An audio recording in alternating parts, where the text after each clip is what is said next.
الحمد لله رب العالمين،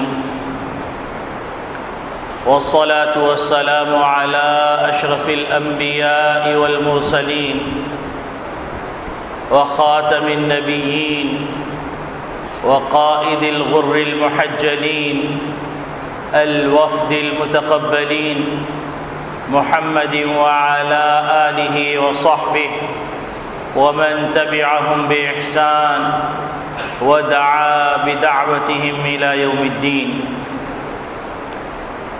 أما بعد، فأعوذ بالله من الشيطان الرجيم.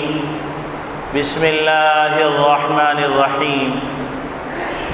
قال الله تبارك وتعالى: يا أيها الذين آمنوا اتقوا الله وقولوا قولا سديدا يصلح لكم أعمالكم ويغفر لكم ذنوبكم ومن يطع الله ورسوله فقد فاز فوزا عظيما. وقال النبي صلى الله عليه وسلم: المسلم من سلم المسلمون من لسانه ويده، او كما قال عليه الصلاة والسلام. میرے محترم بزرگوں، عزیز دوستوں، دینی اسلامی بھائیوں، اللہ رب العالمین نے اپنے بندوں کو احکامات کچھ ایسے عطا فرمائے کہ اس کے نہ کرنے والے کو کافر قرار دیا جاتا ہے، اور کچھ احکامات ایسے عطا فرمائے جس کے نہ کرنے والے کو کافر تو نہیں کہا جائے گا، لیکن وہ مسلمان کہلانے کے مستحق بھی نہیں. یہی وجہ ہے کہ نبی اکرم صلی اللہ علیہ وسلم نے جا بجا احادیث کے ذخیرے میں ایسی تعبیرات فرمائی ہیں کہ جس سے اندازہ یہ ہوتا ہے کہ نبی کریم صلی اللہ علیہ وسلم ایسے شخص کو جھنجھوڑنا چاہتے ہیں اور اس بات کی طرف متوجہ کرنا چاہتے ہیں کہ اگر تم اپنی روش کو درست نہیں کرو گے تو گو کہ مفتیان اکرام تم کو کافر قرار نہیں دیں گے، لیکن مسلمان کہلانے کے مستحق نہیں رہو گے. کہیں نبی کریم صلی اللہ علیہ وسلم یوں فرماتے ہیں: لا ایمان لمن لا امانۃ لہ. کہیں فرماتے ہیں: لا ایمان لمن لا عہد لہ. کہیں فرماتے ہیں: المسلم من سلم المسلمون من لسانہ ویدہ. اس طرح کی تعبیرات ایسے سوئے ہووں کو جگانے کے لیے ہیں جو ضمیر کے ہاتھوں اتنے پٹ چکے ہیں، لیکن بداعمالیوں کے نتیجے میں ان کا ضمیر بھی سو گیا، کیونکہ ضمیر ایک ایسی چیز ہے جو سب سے آخر میں سوتا ہے. یہی وجہ ہے کہ انسان کتنا بھی گیا گزرا ہو، لیکن اگر کوئی اچھی چیز کو دیکھتا ہے تو 1 منٹ کے لیے اس کو جھٹکا ضرور لگتا ہے، اور اس کا ضمیر اس سے خطاب کر کے کہتا ہے: تم کیا کر رہے ہو؟ کیا تمہیں یہ روا دیتا ہے؟ کیا تمہاری یہ روش صحیح ہے؟ کیا یہ تمہارے کرتوت اور تمہارا کردار درست ہے؟ لیکن انسان اس ضمیر کو وقتاً فوقتاً تھپکی دے کے سلاتا رہتا ہے، اور ایسی طفل تسلیاں دیتا ہے کہ جو منٹوں سیکنڈوں کے لیے جو ضمیر بیدار ہوتا ہے وہ سو جاتا ہے. تو نبی کریم صلی اللہ علیہ وسلم نے ایسے سوئے ہوئے ضمیروں کو جگانے کے لیے ایسی تعبیرات فرمائی ہیں کہ جس سے اندازہ ہوتا ہے کہ آپ صلی اللہ علیہ وسلم انتہائی ناگواری کا اظہار فرما رہے ہیں، اور یہ فرما رہے ہیں کہ اگر ایسا کرو گے تو ہمارے جتھے میں شمار نہیں کیے جاؤ گے۔ کہیں فرماتے ہیں من غشنا فلیس منا، جس نے دھوکہ دیا وہ ہم میں سے نہیں۔ یہ تعبیرات ساری کی ساری احادیث کے اندر اس بات کی غمازی کر رہی ہیں کہ گو کے کفر کا فتویٰ نہیں لگے گا، لیکن ایمان کا تقاضا پورا نہ کرنے کی وجہ سے مسلمان کہلانے کے مستحق بھی نہیں۔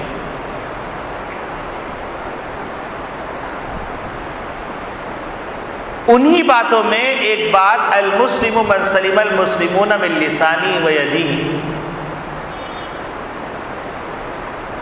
بہت سے گناہ ایسے ہیں کہ جن کو ہم گناہ ہی نہیں سمجھتے، اور وہ گناہ انتہائی ہلاکت آفرین اور انتہائی تباہی خیز ہے۔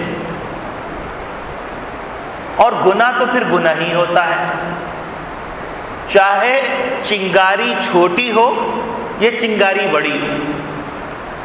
اس چنگاری کو، اس انگارے کو آپ الماری میں سجا کے رکھ دیجئے یا ڈبے میں بند کر کے رکھ دیجئے، اس انگارے کا کام جلانا ہے۔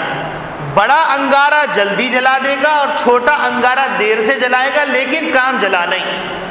تو یہ صغیرہ کبیرہ گناہ جو انسان بھول بھلیوں میں پڑا ہوا ہے، تو اگر اس تعبیر کو دیکھا جائے کہ صغیرہ جو کہا جا رہا ہے وہ اپنے اوپر کے اعتبار سے کہا جا رہا ہے، لیکن اپنے نیچے کے اعتبار سے وہ کبیرہ گناہ ہے۔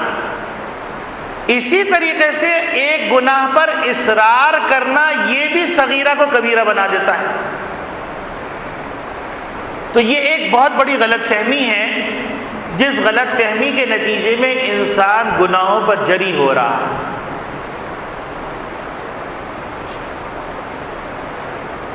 ان گناہوں میں جن گناہوں کو ہم گناہ نہیں سمجھتے، وہ گناہ معاشرتی احکامات کا فراموش کر دینا ہے۔ انسان ما سمی الانسان الا لانسہ، انسان کو انسان اس لیے کہا جاتا ہے کہ وہ انسیت کے ماحول میں رہتا ہے، وہ تنہائی پسند نہیں۔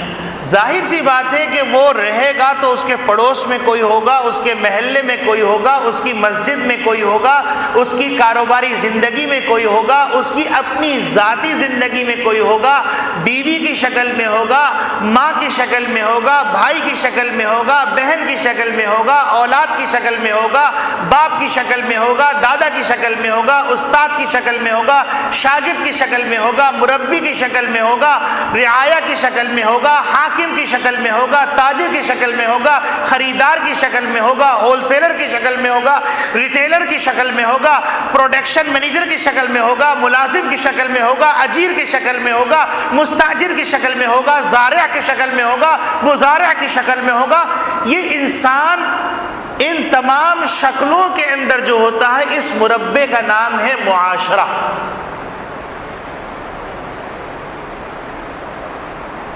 اور کوئی بھی انسان معاشرے سے کٹ نہیں سکتا۔ تو یہ کیسے ممکن ہے کہ اللہ رب العالمین احکامات دیں اپنے نبی کو قیامت تک کے لیے، اور نبی کو صرف جو ہے عیسائی مذہب کی طریقے سے صرف اتوار کے دن عبادت کر لی جائے اور خالق اور مخلوق کی ایک رسم پوری کر دی جائے، اور انسان جو اس دنیا میں بس رہا ہے اس کی پوری زندگی کے لیے کوئی احکامات نہ دے اور کہا جائے کہ الیوم اکملت لکم دینکم، کہ ہم نے دین کو مکمل کر دیا؟ یہ ممکن نہیں۔ وہ یہ کہے کہ تم خاتم النبیین و محمد ربی صلی اللہ علیہ وسلم کے سر پہ ختم نبوت کا تاج رکھ دیں اور معاشرتی احکامات اس سے متعلق نہ ہو، یہ کیسے ممکن؟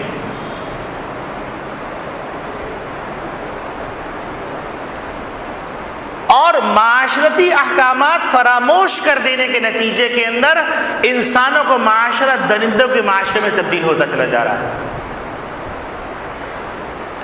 مسلمانوں کا معاشرہ بعض علاقوں کے اندر انسانی معاشرہ کہتے ہوئے شرم آئے۔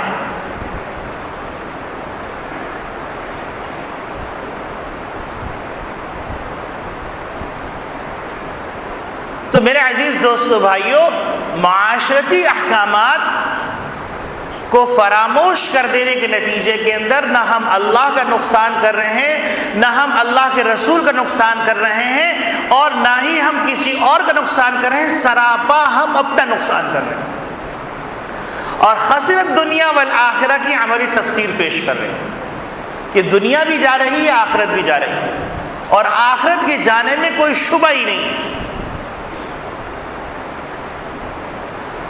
انسانی جو اعمال ہیں، ان اعمال میں سے کچھ اعمال وہ ہیں جن کا تعلق انسان کی شخصی زندگی سے ہوتا ہے، اس کا نفع نقصان اسی کی ذات سے وابستہ ہوتا ہے، اور کچھ اعمال ایسے ہیں جس کا تعلق انسان کی معاشرتی زندگی سے ہوتا ہے۔ اور اللہ رب العالمین نے دونوں اعمال کے لیے احکامات بیان کیے اور دونوں اعمال کے ایکشن اور ری ایکشن کی تفصیلات بیان کی۔ اگر یہ عمل کرو گے تو تمہاری ذاتی شخصی زندگی پہ یہ فائدہ ہوگا، اور یہ عمل نہیں کرو گے تو تمہاری ذاتی اور شخصی زندگی کو یہ نقصان ہوگا۔ اور وہ اعمال جو ذاتی زندگی سے متعلق ہیں ان کو کر کے شخصی زندگی کے نتائج کے بجائے اجتماعی زندگی کے نتائج کو حصول کیا جائے اور توقع کی جائے تو وہ عبث ہے۔ اور اجتماعی اعمال کو اجتماعی زندگی کے اندر کر کے انفرادی زندگی کے لیے نتائج کا توقع کی جائے تو غلط ہے۔ مثال کے طور پر میں نماز پڑھ رہا ہوں تو اس نماز پڑھنے سے مجھے شخصی فائدہ ہے اور مجھے شخصی ثمرات ملیں گے، اور اگر میں روزہ رکھ رہا ہوں تو مجھے شخصی فائدے ملیں گے، میں زکوٰۃ دے رہا ہوں اس میں دونوں چیزیں مشترک ہیں، میں حج کر رہا ہوں تو مجھے شخصی فائدہ مل رہا ہے، اور اکائیاں اگر صالح ہوتی ہیں تو ان اکائیوں سے جو مرکب تیار ہوتا ہے وہ صالح ہوتا ہے۔ تو اگر کوئی شخص اکائیوں کی بہتری اور فرد کی اصلاح کی بات کا انکار کر دے تو بھی غلط ہے، اور کوئی آدمی صرف جو ہے اجتماعیت کی بات کرے اور انفرادیت کو چھوڑ دے تو بھی غلط ہے، اور کوئی آدمی صرف انفرادیت کی بات کرے اور اجتماعیت کو چھوڑ دے تو بھی غلط ہے۔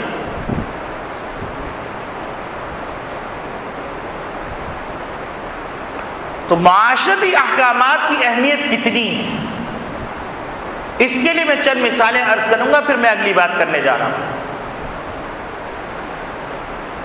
نماز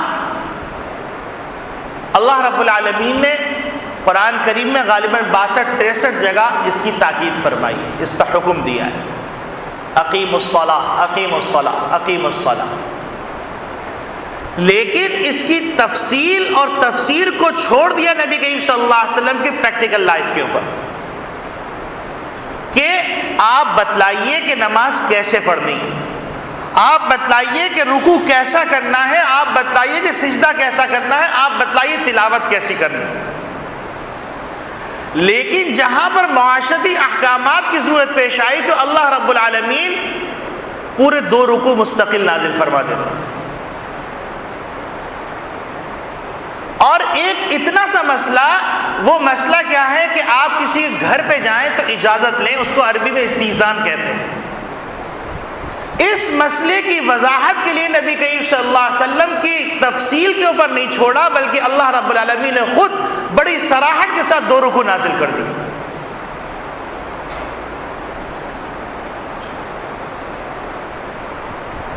پھر اسی طریقے سے سورہ حجرات کا بڑا حصہ معاشرتی احکامات پر مشتمل ہے۔ پھر قرآن کریم کی بڑی بڑی صورتوں کا مطالعہ کیجئے تو ایسا لگتا ہے کہ معاشرتی باب کو مستقل موضوع بنا کر قرآن نے خطاب کیا ہے، اور مسلمان معاشرے سے معاشرتی احکامات کو فراموش کر دیا گیا، تو اس کے نتیجے کے اندر آج دنیا یہ کہتی ہے کہ فلاں ملک یہ ناکام ریاست ہے، اور معاشرتی احکامات کو فراموش کر دینے کے نتیجے میں اگزامپل پیش کرنے کے لیے ان کو باہر سے اپنے نمائندے لانے کی ضرورت نہیں، اندر ہی ایسے زر خرید کوڑیوں میں ملنے والے غلام مل جاتے ہیں جو اس کی عملی نظیر پیش کر دیتے ہیں، اور ان کے اس دعوے کو ثابت کرنے کے لیے سر تسلیم خم کر دیتے ہیں، بلکہ آقا سے زیادہ آقا کے وفادار ثابت ہوتے ہیں۔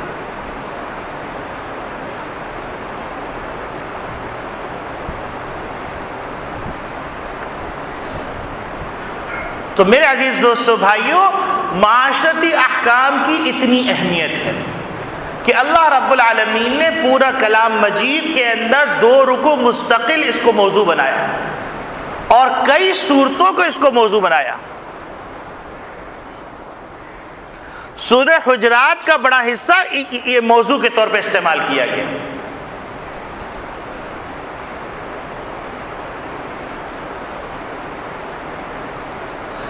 اور معاشرتی احکامات کی اہمیت کا اندازہ آپ اس سے لگا سکتے ہیں کہ ایک موقع پر نبی کریم صلی اللہ علیہ وسلم فرما رہے ہیں کہ اگر میرا بس چلے تو جو لوگ جماعت کے ساتھ نماز پڑھنے نہیں آتے تو میں کسی کو اپنی جگہ مقرر کروں اور نوجوان لڑکوں کو جمع کروں اور جنگل جاؤں، لکڑیاں لے کے آؤں اور ایسے گھروں کو جن گھروں کے اندر لوگ نماز پڑھنے کے لیے مسجد میں نہیں آتے ان گھروں کو پھونک ڈالوں۔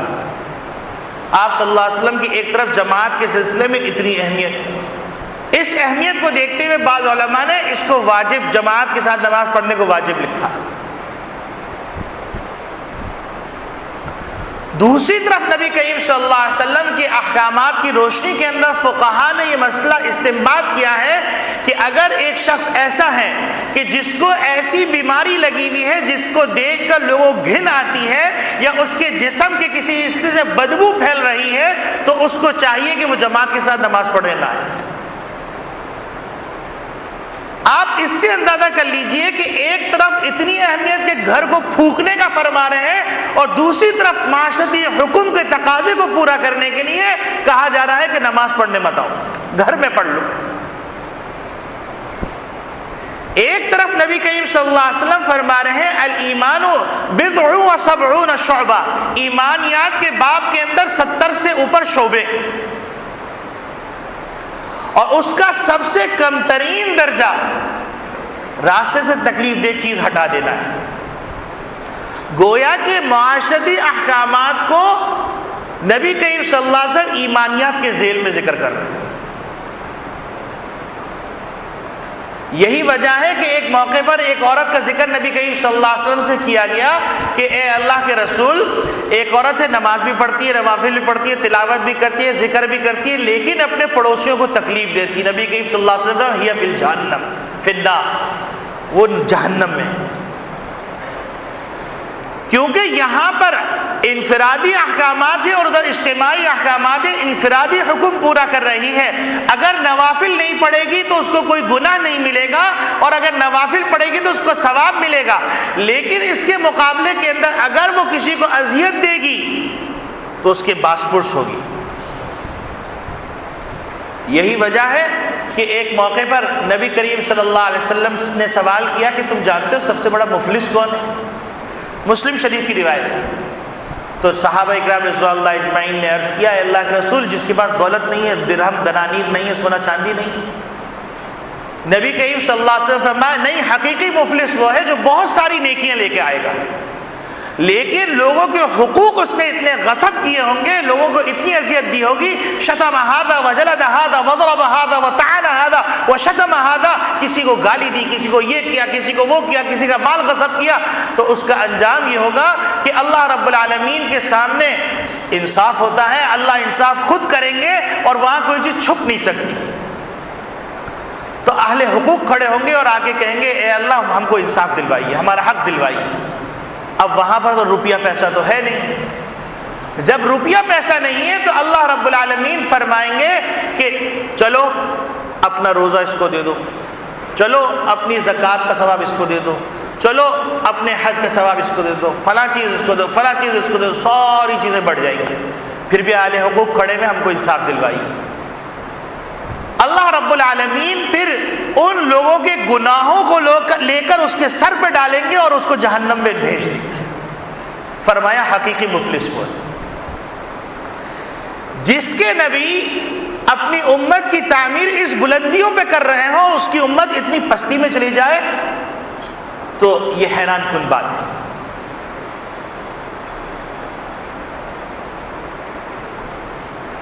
جس کے نبی نے یہ قصہ سنایا ہو کہ ایک عورت انتہائی گناہگار، گناہ میں ملوث اور انتہائی فلاں فلاں فلاں فلاں، اور اس کے بعد اس نے ایک کتے کو پانی پلایا، تو اللہ رب العالمین نے، یہاں پر نقطہ سمجھ لیجئے گا، بعض لوگ کہتے ہیں نقطے نواز ہے، اصل بات یہ کہ اللہ رب العالمین اخلاص نواز ہے۔ اس نے کس اخلاص سے پانی پلایا تھا، اس اخلاص کا، جیسے لوگ کہتے ہیں صحابہ نے اتنا کیا، وہاں پہنچ گئے تو صحابہ کا اخلاص لے کے آ جاؤ، یا صحابہ اکرام رضوان اللہ اجمعین کا ایمان لے کے آ جاؤ اس درجے کا۔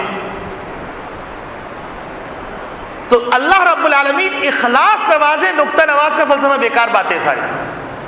اس نے کس اخلاص سے یہ عمل کیا تھا کہ اللہ رب العالمین نے اس کے لیے جہنم سے نکالنے کا فیصلہ فرما دیا۔ اور ایک عورت نے بلی کو بھوکا رکھا اور وہ مر گئی تو اللہ رب العالمین اس کے لیے جہنم کا فیصلہ فرما دیا۔ اس نبی کے ماننے والے اور اس نبی کے لائے ہوئے دین کے فالوورز ایسی نظیریں پیش نہ کر سکیں کہ نظیروں کو دیکھ کر لوگ مسلمان ہو جایا کرتے تھے، تو اس میں ہرگز اسلام کا قصور نہیں۔ اس میں قصور اس بات کا ہے کہ ہم نے انفرادی احکامات کو اجتماعی احکامات کا درجہ دے دیا اور اجتماعی احکامات سے صرف نظر کر لی، اور اس کا تذکرہ گھروں سے نکل گیا، اس کا تذکرہ مختلف جگہوں سے نکل گیا، اس کی اہمیت دلوں سے نکل گئی۔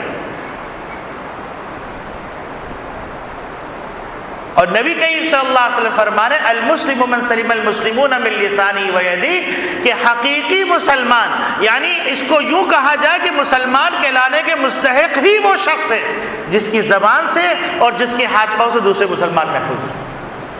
اب بعض لوگ یہاں پر یہ کہتے ہیں کہ یہاں پر نبی کریم صلی اللہ علیہ وسلم نے مسلمان کا تذکرہ کیا، تو اس کا مطلب ہے کافروں کو تکلیف دینا جائز ہے۔ تو یہ بات ذہن میں رکھیے گا کہ مسلمان چونکہ ایک علاقے میں رہتے ہیں اور ایک ترتیب سے رہتے ہیں، تو عام طور پہ مسلمان کا واسطہ مسلمان سے پڑتا ہے، اس لیے کثرت کی بنیاد پر، کثرت مماثرت کی بنیاد پر اور کثرت معاشرت مع المسلمین کی بنیاد پر مسلمون کا تذکرہ کر دیا۔ اور ایسا ہوتا ہے تقریباً اقیم الصلاح کے اندر خطاب عورتوں کو دیا جا رہا ہے اور مردوں کے ذیل میں دیا جا رہا ہے۔ المسلمون کے اندر مذکر کا صیغہ ہے لیکن عورتیں بھی مراد ہیں۔ اور دوسری بات یہ ہے کہ انسان چونکہ اپنوں سے صلہ رحمی کرنا دنیا کا مشکل ترین کام ہے، کیونکہ پرائے سے اگر صلہ رحمی کریں گے، پرائے کے ساتھ خوش اخلاقی کریں گے تو دنیا کہے گی کتنا اچھا آدمی، اگر اپنے گھر میں کرے گا، اپنے خاندان میں کسی کو پتہ ہی نہیں چلے گا۔ تو یہاں نقطہ یہ بھی ہے کہ نبی کریم صلی اللہ علیہ وسلم فرمایا کہ جو اپنوں سے اچھا کر لے گا تو پرائے سے وہ خود بخود اچھا ہو جائے۔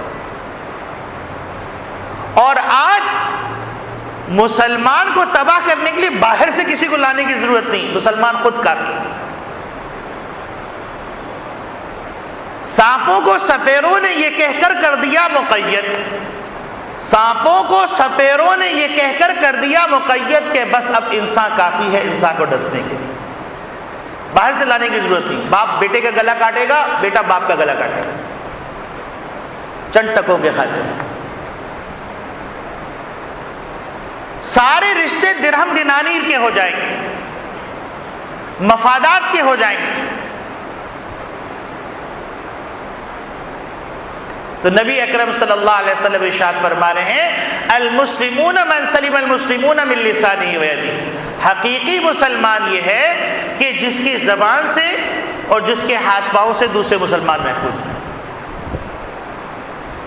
یہی وجہ ہے کہ مسلمان جب آپس میں ملتے ہیں تو سب سے پہلے کہتا ہے وہ السلام علیکم ورحمۃ اللہ وبرکاتہ، یعنی میرا پورا وجود تمہارے لیے سلامتی ہے، تمہارے لیے رحمت ہے، تمہارے لیے برکت ہے، یہی وجہ ہے کہ میں تم کو یہ خیر سگالی کا پیغام دے رہا ہوں۔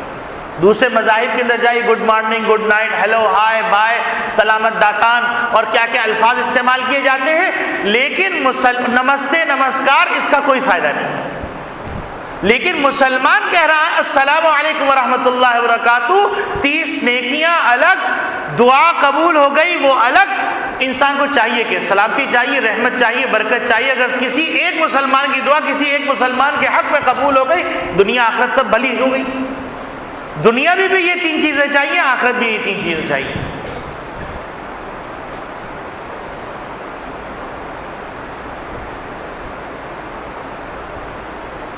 لوگ یہ سمجھتے ہیں کہ زبان کی تکلیف صرف یہ ہے کہ کسی کو گالی دے دی گئی،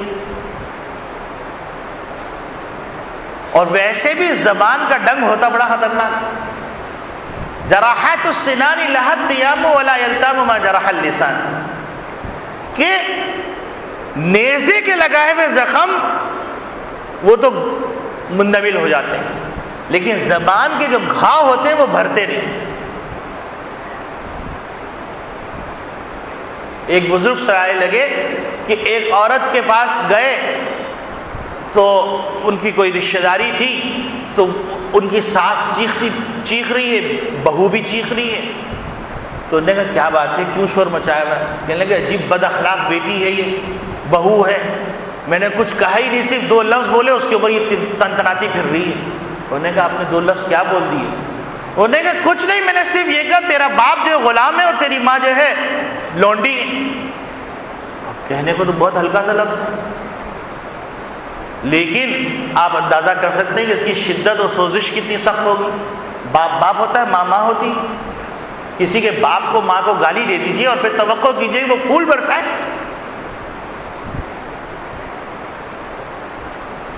نبی کریم صلی اللہ علیہ وسلم نے تو ہم کو یہ پیمانہ بتایا تھا، احب لنفسک ما تحب، احب للناس ما تحب لنفسک، تم اپنے لیے جو پسند کر رہے ہو وہ اپنے بھائی کے لیے پسند کرو، جو اپنے لیے ناپسند کر رہے ہو وہ اپنے بھائی کے لیے ناپسند کرو۔ ہمارے معیارات دوہرے ہو گئے، ہماری معاشرت دوہری ہو گئی۔ یعنی آپ دیکھیے ایسے واقعات ہمارے سامنے روزمرہ آتے ہیں کہ آپ سے ملا ماشاء اللہ خیریت سے، پیچھے جا کے اس کی تو ایسی تیسی ہے ہی خبیث، صرف پلٹے یوں پلٹے۔ تو اب بتائیے کہ ہم پھر بھی مسلمان ہیں اور اللہ نے ہم کو کھانے کے لیے دیا ہوا ہے، زمین پہ چھوڑا ہوا، یہ اللہ کا احسان نہیں؟ انسانوں کی شکل میں درندے وجود میں آ گئے۔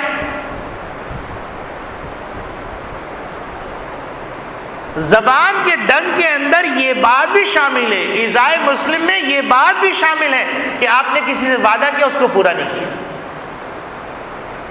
آپ نے کسی کو وقت دیا اس وقت پہ آپ پہنچے نہیں، یہ بھی ایذائے مسلم ہے، اور یہ بھی حرام، یہ بھی گناہ کبیرہ۔ لوگ کہتے ہیں ہم نیکیاں کر رہے، پتہ نہیں کیوں اتنی بے چینی ہے، ذرا ٹٹولو کہ کتنے دلوں کو تم اجاڑ کے آئے، ٹٹولو تم نے اپنی ماں کا کلیجہ چھنی تو نہیں کر دیا، تم نے اپنے باپ کا جگر کاٹ تو نہیں ڈالا، تم نے اپنے بہن بھائیوں کو اذیت تو نہیں دے دی، تم نے اپنے پڑوسیوں کو طوفان بدتمیزی سے، شرپسندی سے تکلیف میں مبتلا تو نہیں کر دیا، تم نے اپنے اہل محلہ کو نقصانات تو نہیں پہنچا دیے، پھر تم کہہ رہے ہو کہ کوئی تعویذ دے دیجئے، کوئی دم کر دیجئے تاکہ سب صحیح ہو جائے۔ یہ تو فیصلے وہاں سے ہوتے ہیں۔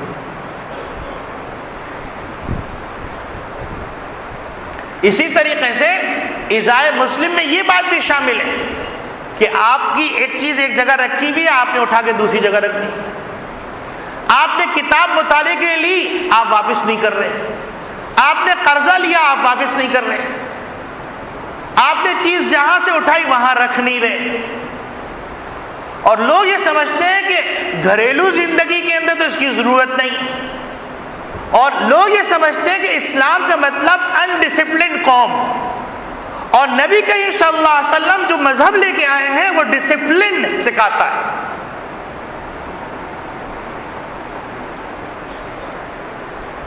اجڑ گواری پن نہیں سکھاتا. نبی کریم صلی اللہ علیہ وسلم کا حال دیکھیے. تمام جو حدیث پڑھنے والے لوگ ہیں وہ جانتے ہیں کہ تہجد میں اٹھ رہے ہیں اور قام رویدن، چپکے سے اٹھے. فتح الباب رویدن، خرج من الباب رویدن، اغلق الباب رویدن، چپکے سے دروازہ بند کیا. اب نماز پڑھ رہے ہیں، گزرگاہ میں نماز پڑھ رہے ہیں. یہ بھی ایذاء مسلم.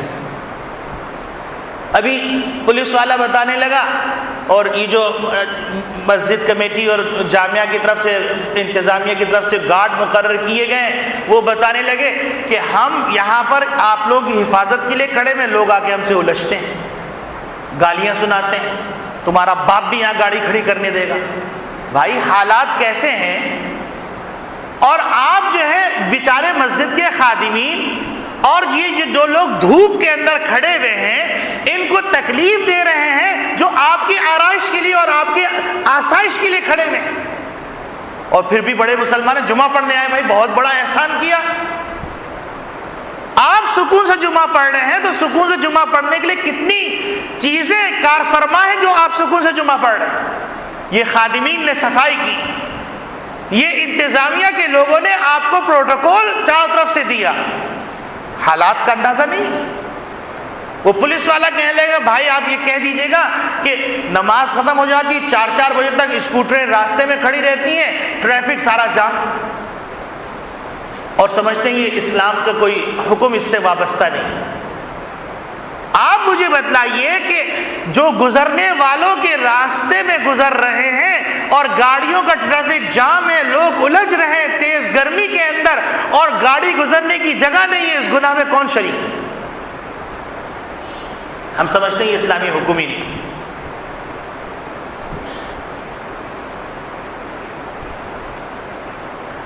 اسی طریقے سے فون ہولڈ کروا دیا، اب کروائے ہوئے سمجھتے ہیں گناہ ہی نہیں.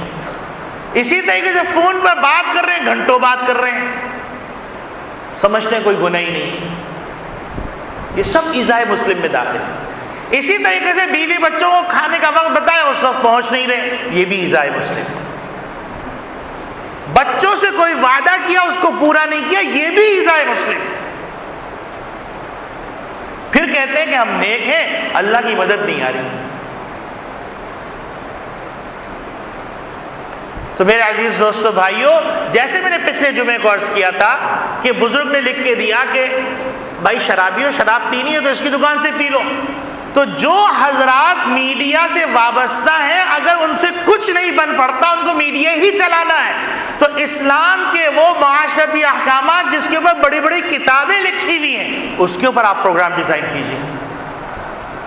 اپنے بچوں کو اپنی قوم کی تعمیر کیجیے. اسلامی معاشرت کیا ہے، تاکہ انسانی معاشرہ وجود میں آئے، تاکہ ایک ذمہ دار قوم وجود میں آئے جس کے اندر ہمدردی ہو، جس کے اندر ایثار و قربانی کے جذبات ہوں، جس کے اندر اخلاق ہو، جس کے اندر بلندی حوصلہ ہو، جس کے اندر کردار ہو، جس کے اندر گفتگو کا ڈھنگ ہو. آپ مجھے بتلائیے، لوگوں نے بتایا کہ اب میڈیا کے اوپر گفتگو اتنی چھچوری ہو گئی ہے، اتنی چھچوری ہو گئی ہے، اور جو نیو جنریشن ہے اس کے منہ پہ وہی باتیں آ رہی ہیں. شائستگی تو ختم ہی ہو گئی. یہ ہمارا اگر یہی کردار رہا اور یہی اخلاق رہے تو پستی کی کس انتہا پہ جا کر رکیں گے. اور گفتگو کے اندر پہلے اشارے کنائے میں جو بات ہوتی، جو بیڈ روم میں میاں بیوی بات کرنے چاہے، وہ میڈیا پہ ہو رہی ہے. اور پھر بھی پیسہ حلال کا ہے، حج بھی ہو رہے ہیں، عمرے بھی ہو رہے ہیں، اور خیرات صدقات بھی ہو رہے ہیں، غریبوں کو کھلایا بھی جا رہا ہے. یاد رکھیے کہ حرام پیسے سے صدقہ کرنا ثواب کی نیت سے ایمان جانے کا خطرہ ہے. یہ مذاق نہیں. اسی طریقے سے اسلامی احکامات کی بے توقیری ہو رہی ہے. علماء کی بے توقیری ہو رہی، اسلامی شعار کی بے توقیری ہو رہی، اسلامی اداروں کی بے توقیری ہو رہی ہے، پھر بھی بڑے مسلمان اور دین کی خدمت ہو رہی ہے۔ تو میرے عزیز دوستو بھائیو، نبی اکرم صلی اللہ علیہ وسلم فرما رہے ہیں المسلم من سلم المسلمون من لسانہ و یدہ، حقیقی مسلمان وہ ہے جس کی زبان سے اور جس کے ہاتھ پاؤں سے دوسرے مسلمان محفوظ رہیں۔ اب اس کے اندر لگائی بجھائی کا کام کرنا، غلط پروپیگنڈا کرنا، خبر کو کچھ کا کچھ نشر کرنا، بات کو توڑ مروڑ کے پیش کرنا، یہ ساری چیزیں اسلام کے خلاف ہیں اور اس حدیث کی روشنی میں وہ حقیقی مسلمان کہلانے کے مستحق نہیں۔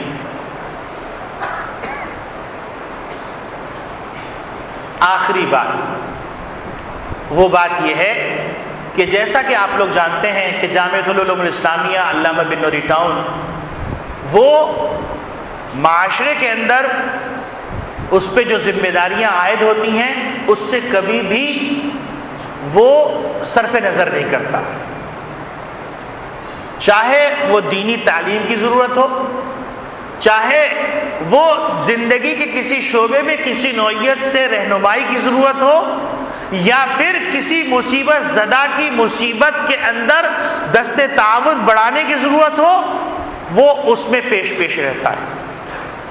آپ لوگ جانتے ہیں کہ گزشتہ دنوں جب زلزلے آئے تھے تو جامعہ نے اپنا کردار ادا کیا اور زلزلہ زدگان کے لیے مختلف قسم کی سہولیات فراہم کی، خیمے فراہم کیے، اور نہ صرف یہ بلکہ ایسی بچیاں جو بے یار و مددگار ہو گئی تھیں، 100 200 بچیوں کو جمع کر کے ان کے رشتوں کا بندوبست کیا۔ حضرت ڈاکٹر عبدالرزاق صاحب مدظل العالی تشریف لے گئے اپنی پیرانہ سالانی کی باوجود کہ چلنا دشوار پہاڑی علاقوں میں مشکل گزار راستوں میں گئے اور وہاں جا کر ان بچیوں کو ایک ذمہ دار فرد کے بندھن سے باندھا اور آج وہ خوشگوار ازدواجی زندگی گزار۔ پھر اس دفعہ ایک کڑا وقت آ گیا، اور وہ کڑا وقت کیا؟ بلوچستان کے اندر جو کچھ ہوا وہ آپ سے پوشیدہ نہیں، اخبارات میں جو کچھ خبریں آ رہی ہیں وہ آپ سے پوشیدہ نہیں۔ تو جامعہ کی انتظامیہ نے پھر اپنی ذمہ داری کو سمجھتے ہوئے یہ انتظام کیا ہے کہ تینوں گیٹوں کے اوپر طلباء بٹھا دیے گئے ہیں، اور اس کے بعد دفتر کے اندر بھی افراد بیٹھے ہوئے ہیں جو امانت دار اور ذمہ دار ہیں اور اکابرین کی سرپرستی کے تحت کام کر رہے ہیں، اور اس کے بعد بھی وہ ترتیب وار یہ سلسلہ جاری رہے گا۔ ایک خیمہ حضرت مولانا امداد اللہ صاحب مدظل العالی فرما رہے تھے کہ ایک خیمے والے سے رابطہ کیا اور ان سے معلوم کیا کہ بھائی اتنے افراد کا خیمہ کتنے کا ملے گا، تو انہوں نے کہا کہ 7,000 روپے کا ملے گا اور بہت رعایتی قیمت ہے۔ تو پھر مولانا نے فرمایا کہ بھئی آپ خیر کے اندر کچھ حصہ ڈالیے، بتائیے کتنا کم کر دیں گے۔ تو کہنے لگے کہ دیکھیے 100 خیمے تو آپ میری طرف سے، اللہ ان کو جزائے خیر دے۔ اور اس کے بعد فرمایا کہ بالکل ہم نے حساب لگا کے یہ اندازہ لگایا ہے کہ ہم 6,500 روپے میں ایک خیمہ دے سکتے ہیں جس میں 4 افراد آرام سے رہ سکتے ہیں۔